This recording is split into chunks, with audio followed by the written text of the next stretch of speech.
Wrong side দিয়ে আসছেন কেন? না হলে সব তেল বন্ধ করে দেবো আমরা তেল নেওয়া। এই যে আমরা 2 ঘন্টা ধরে দাঁড়িয়ে রয়েছি সিরিয়ালে, আমরা সবাই নিয়ে গেছে, আমি লাস্টে পড়ছি।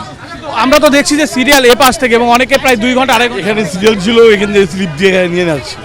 এই পাশে সিরিয়ালটা দেখে। হ্যাঁ হ্যাঁ, আমরা সিরিয়াল আছে, আমার বাসা এইটাই, এই পিছনে। সিরিয়াল কি এই পাশে নাকি এই পাশে? এই পাশে পুরোটা সিরিয়াল এই সাইডে। যে এই পাশে সিরিয়াল থেকে উনি এসেছেন। এই সাইডে কোনো সব সিরিয়াল হচ্ছে এটা।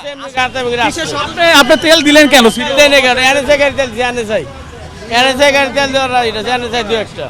পিছে শত শত বাইক আছে দাঁড়ায় আছে, তারা না পেয়ে এখানে যারা এই লাইন দিয়ে ঢুকতেছে, এটা তো আরেকটা লাইন, এটা তো আর এই মেইন লাইন না, মেইন লাইন তো হইতেছে এটা অকটেন পেট্রোল লাইন। এটা তারা কেন এদিক দিয়ে আরেকটা লাইন করতেছে? তাহলে তো আমরা কি দোষ করছি?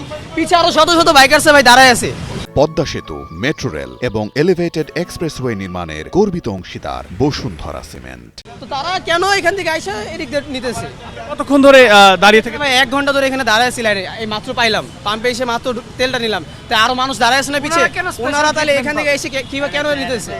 বর্তমানে তো বাংলাদেশে তেলের সংকট নেই, তাহলে এত উপস্থিতি কেন? তেলের জন্য এত হাহাকার কেন? হাহাকার কারণ হচ্ছে এখন বলতে পারতেছি না আসলে মানুষের এক একজনের কি চাহিদা বা কি, কারণ পাম্প এক একটা এক এক রকমের, অনেক জায়গায় ভাই পাম্প, যেমন সামনে পাম্প বন্ধ, এটা খোলা, এই কারণে সবাই এখানে ঢুকতেছে।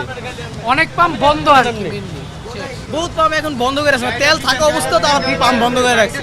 গভর্নমেন্ট তো আমাদের নিষেধাজ্ঞা উঠাই ফেলছে, তাই না?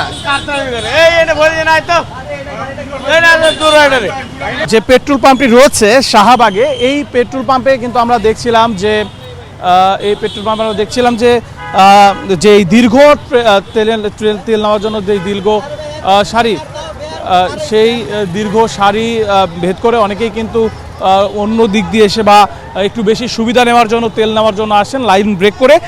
এ নিয়ে কিন্তু আমরা দেখছি যে বাইকারদের মধ্যে তর্ক বিতর্ক যেটি সেটি কিন্তু চলছে।